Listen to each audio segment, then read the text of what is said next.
yang paling tahu adalah anak, istri, dan suami dalam rumah tangga itu sendiri. Jadi, kata dia lanjut lagi, di rumah tangga tersebut si pemimpin, sebut saja si ayah, dipandang kagum sama tetangga. Tetapi di dalam rumah si ayah dikerdilkan. Berarti yang hebat adalah anak-anak yang tidak mau membuka borok si ayah. Sebut saja borok si ayah, misalnya dia katakan misalnya tukang utang, pelanga plongo, lebih suka memberikan uang jajan ke anak tetangga dalam kurung TKA Cina ketimbang ke anak sendiri. Jadi kalau Pak Jokowi merasa dipandang oleh negara lain, kata Azwar Siregar, saya mendukung kok Pak Jokowi mencalonkan diri jadi presiden di negara lain. Kalau bisa secepatnya sih, sebelum utang luar negeri kita menjadi tembus 10.000 triliun.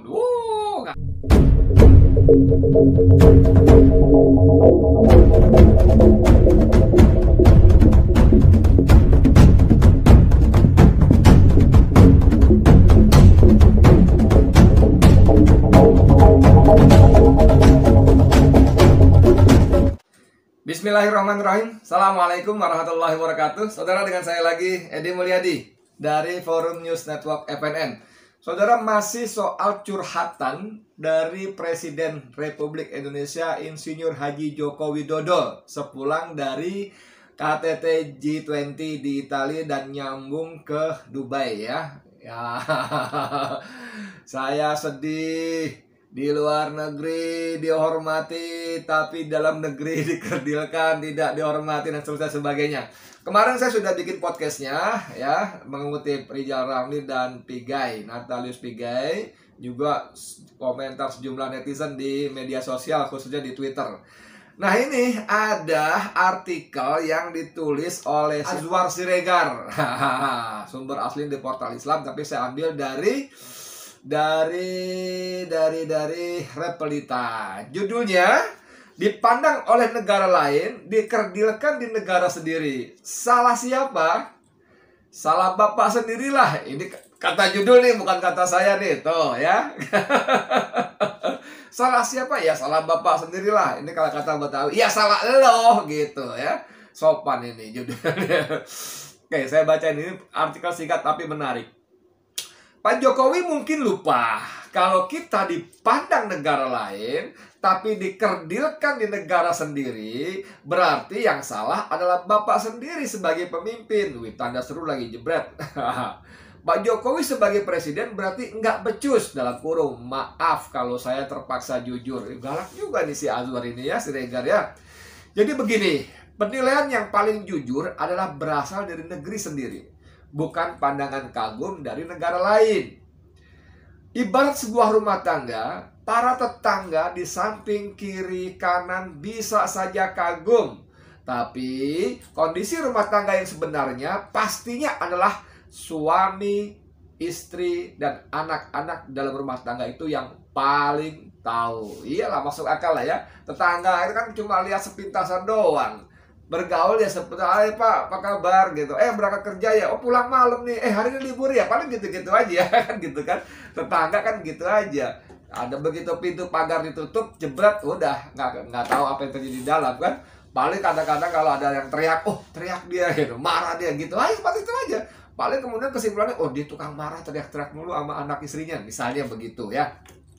Jadi persis betul, yang paling tahu adalah anak, istri, dan suami dalam rumah tangga itu sendiri. Jadi, kata dia lanjut lagi, di rumah tangga tersebut si pemimpin, sebut saja si ayah, dipandang kagum sama tetangga. Tetapi di dalam rumah si ayah dikerdilkan. Berarti yang hebat adalah anak-anak yang tidak mau membuka borok si ayah. Menarik deh. Jadi kalau si bapak dipandang kagum di luar, tapi sesungguhnya di dalamnya bonyok, busuk, buruk ya, maka yang hebat itu anak-anaknya, karena itu anak-anaknya tidak mau membuka borok si ayah. Sebut saja borok si ayah, misalnya dia katakan misalnya tukang utang, pelanga plongo, lebih suka memberikan uang jajan ke anak tetangga dalam kurung TKA Cina ketimbang ke anak sendiri. Ini, waduh, pengamatan yang bagus sekali nih Azwar Siregar ya. Lagi pula, kata dia, dipandang dalam tanda kutip di negara lain itu belum tentu artinya selalu positif. Karena Spanyol, Portugis, dan Belanda dulu menjajah bangsa kita sekian abad setelah mereka memandang rempah-rempah kita. Oh, di Indonesia ada rempah-rempah tuh, ayo kita jajahkan, begitu. Jadi kalau sekarang setiap Pak Jokowi hadir di KTT antar negara, langsung dikerubutin, bisa saja negara-negara yang mendekat memandang memandang sumber daya alam kita, bukan karena melihat Pak Jokowi sebagai seorang yang terpandang. Karena mereka datang mengerubuti Jokowi itu bukan memandang Jokowi sebagai orang terpandang, melainkan melihat sumber daya alam kita. Azwar, aduh, lanjut ya. Sekali lagi, penilaian paling jujur berasal dari rakyat sendiri, dari dalam rumah tangga sendiri, kan begitu. Karena rakyatnya lah yang merasakan bagaimana pahitnya kondisi bangsa ini sekarang. Rakyat jugalah yang merasakan dampak melemahnya nilai rupiah. Rakyat juga yang menanggung berbagai macam pajak dan cukai yang mencekik leher mereka. Rakyat yang menahan perihnya gas air mata ketika berdemonstrasi menentang kebijakan yang menyulitkan mereka. Tapi kalau misalnya Pak Jokowi merasa lebih dipandang di negara lain, saya mendukung kok. Saya mendukung kok, nakal nih. Azwar Nisa nakal nih. Saya mendukung kok kalau Pak Jokowi mencalonkan diri jadi presiden di negara lain. Jadi kalau Pak Jokowi merasa dipandang oleh negara lain, kata Azwar Siregar, saya mendukung kok Pak Jokowi mencalonkan diri jadi presiden di negara lain. Kalau bisa secepatnya sih, sebelum utang luar negeri kita menjadi tembus 10.000 triliun. Ini tulisan-tulisan begini harusnya dibaca oleh Jokowi. Harusnya dibaca oleh para pembantu utamanya Jokowi, bukan oleh buzzer atau para pemberi perintah dan order para buzzer. Ini masukan yang menarik sekali, saudara. Ya. Nah, saya mau lengkapi artikel Azwar ini dengan artikel sejenis yang ditulis oleh Terelie. Anda tahu Terelie kan? Terelie itu penulis novel yang wah fenomenal, novelnya dituturkan dengan bahasa suka-suka tapi makjub. Terelie menulis seperti dimuat oleh Repelita, judulnya Parah. Terelie ngenyek Presiden Jokowi dihormati di luar negeri. Ngenyek itu apa ya? Menghina, bahasa Jawanya ya, menghina. Jangan nyek we, jangan hina gua dong lo. Gitu ya. Judulnya tahu, artikel dibuka judulnya ya iyalah. Dari luar biasanya ya iyalah ini satu paragraf ya. Dua kata pendek, satu kalimat pendek yang cuma dua kata dijadikan satu paragraf. Judulnya ya iyalah. Bukan judulnya. Tulisannya ya iyalah, satu paragraf, Bos. Ya iyalah. Terelie ya.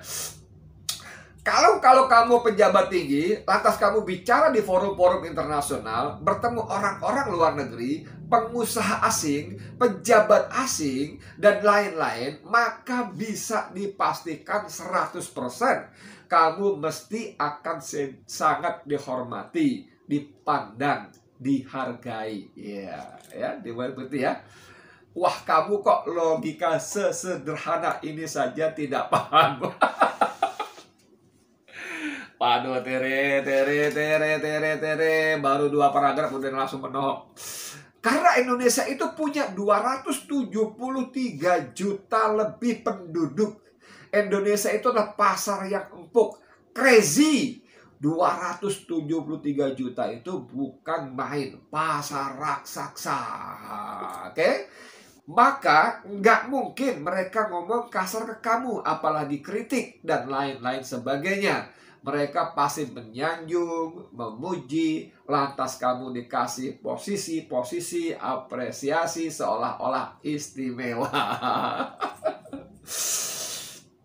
Perhatikanlah, duhai orang-orang yang susah sekali paham soal ini. Saya baca susahnya begitu ya, susah gitu. Karena dia tulis SUSAAAH, hanya 3. Jadi saya baca, perhatikanlah, Duhai orang-orang yang susah sekali paham soal ini.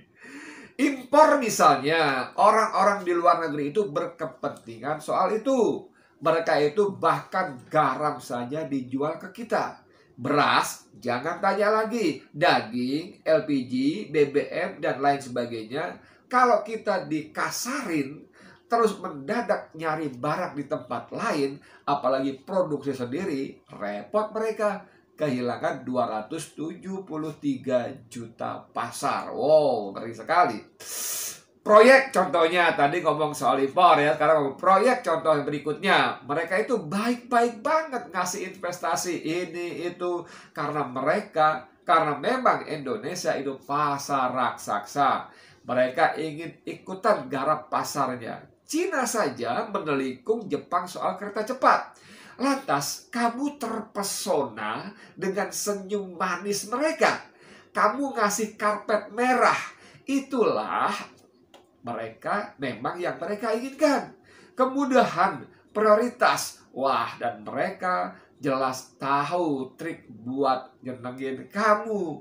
Bahkan jalan dikasih nama kamu saja cukup. Dibikin ini itu biar kamu senang. Ini dia nggak nyebut nama, Tere ini nggak nyebut nama, tapi bolak-balik berkamu, kamu, apalagi tegaskan dengan dikasih nama jalan di luar negeri sudah cukup membuat senang kamu, itu ya yang dimaksud Tere pasti Presiden Joko Widodo. Boleh juga nih berkamu terus-terusan ya Tere ya. Jadi ayolah terbukalah matanya. Kita ini memang penting sekali bagi siapapun di luar sana. Karena 273 juta orang itu tidak ada gratisan di dunia kawan. Vaksin COVID-19 saja seolah peduli, seolah keadilan dan lain-lain. Tapi tetap saja dijual sebagian besar antar negara. Yes, yang dibagikan gratis oleh negara-negara lain itu cuma sekian persen saja dari yang dijual. Sebagian besar tetap sih bisnis. Aduh, dibongkar nih. Bukan dibongkar, dibukakan mata kita semua, khususnya si kamu yang tadi. Ya, kamu yang tadi. Lanjut dikit lagi. Nah, sekarang yang menjadi pertanyaan, realitas di negeri sendiri seperti apa? Kita betulan semakin terpandang di mata mereka. Kan ditanya, betulan gak sih kita semakin terpandang di mata mereka? Data indeks persepsi korupsi dirilis. Wow, seluruh pemimpin dunia itu tahu persis betapa korupnya Indonesia. Tentu pas ketemu kamu mereka tidak akan bahas soal ini. Ada orangnya lagi. Pemimpin dunia itu juga tahu skor PSIA atau skor pendidikan. Jeblok di bawah sana. Kita dipuji habis-habisan soal lingkungan hidup. Wah, itu manis di depan, my friend. Pemimpin dunia itu tahu persis hutan-hutan yang gundul di mana, pencemaran kota dengan polusi yang tinggi. Wah, mereka jelas tidak akan bahas itu saat ketemu kamu. Ya, nggak bakal bahas. Apalagi saat mereka bawa proposal investasi perkebunan, tambang batu bara, dan kawan-kawan. Ngapain gitu loh. Mereka bahas itu ya. Yang ada mereka milih muji. Untuk lagi. Tolong kasih karpet merah. Kami mau menghabisi ribuan hektar sebagai lahan tambang. Aduh, cerdas sekali. Cerdik, lugas ya. Mulailah lihat semua hal dengan data dan statistik. Kan kamu punya ekonom the best toh, katanya. Jangan lagi lihat semua hal hanya dari perasaan, penilaian orang. Mana ada kinerja diukur dari pendapat orang asing. Coba kamu lihat ya kan. 1, angka pertumbuhan ekonomi. Lihat bandingkan dengan 10 sampai 20 tahun yang lalu. Begitu aja. 2, angka pengangguran. Lihat dong. 3, indeks korupsi, persepsi korupsi yang terus, kamu tahu berapa seberapa korupnya Indonesia itu. Kemudian skor PISA tadi ya dan kawan-kawan, biar kamu tahu seberapa baik pendidikan anak-anak kita. Juga data-data lain yang relevan dengan reputasi tinggi untuk melihat kualitas bangsa ini. Jadi Kata Terelian, saya setuju, kita setuju semuanya, bahwa mengukur prestasi itu dengan data, dengan angka, bukan dengan perasaan. Apalagi berdasarkan pujian orang luar. Enggak. Orang luar itu punya mau. Anda kemarin saya bacakan bagaimana pidatonya Soekarno ya. Jangan lupa Soekarno itu pidato agar berhati-hati dengan pujian asing. Saya bacakan ulang aja deh ya. Nah, ini. Ya, Soekarno itu pernah pidato begini bunyinya. Ingatlah, ingat. Pesanku lagi, jika engkau mencari pemimpin, carilah yang dibenci, ditakuti, dan dihormati asing. Karena itu yang benar. Pemimpin tersebut akan membelamu di atas kepentingan asing itu. Dan janganlah kamu memilih pemimpin yang dipuji-puji asing, karena ia akan memperdayaimu. Insinyur Soekarno. Hahaha. Piye, Cak? Aduh, iya. Jadi, oke lah, kesimpulannya bahwa biar bagaimanapun yang paling tahu itu orang di dalam. Orang di dalam negeri, di rumah tangga sendiri. Kalau orang luar itu pertama nggak tahu persis bagaimana kondisi di dalam. Kedua, yang paling penting mereka ada maunya. Seperti kata tadi, 273 juta penduduk Indonesia itu pasar yang sangat besar. Sangat besar sekali. Makanya mereka mencoba merayu. Mereka tidak akan bertemu Jokowi untuk membahas korupsi, membahas pelanggaran HAM, membahas penangkapan ulama dan aktivis dengan berdalih melanggar undang-undang ITE. Mereka nggak akan bahas. Kalau mereka ketemu sesama mereka juga, mereka akan mengatakan, gila itu Indonesia ya, korupsinya ya, gila tuh Indonesia ya, indeks demokrasinya nggak ada tuh, kebebasan berpendapat, gila ya tuh Indonesia ya, aktivis ulama ditangkepin.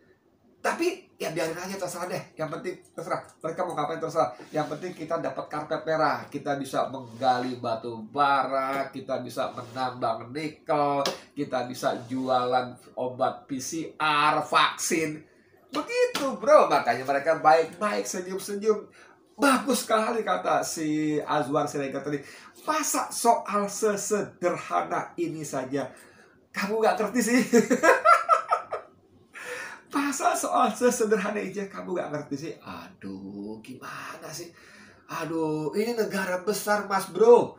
Negara besar. Kalau dipimpin oleh orang yang sesederhana ini saja tidak paham, kemudian ngambek melankoli, aduh, berderai-derai gitu. Aduh, saya di dalam dibully, dikerdilkan, padahal orang-orang luar menghormati saya. Waktu saya datang berdiri, orang datang minta ketemu dengan saya. Waktu saya duduk, orang datang minta ketemu saya. Berdiri, orang berbisik minta ketemu saya. Dan itu negara-negara besar loh.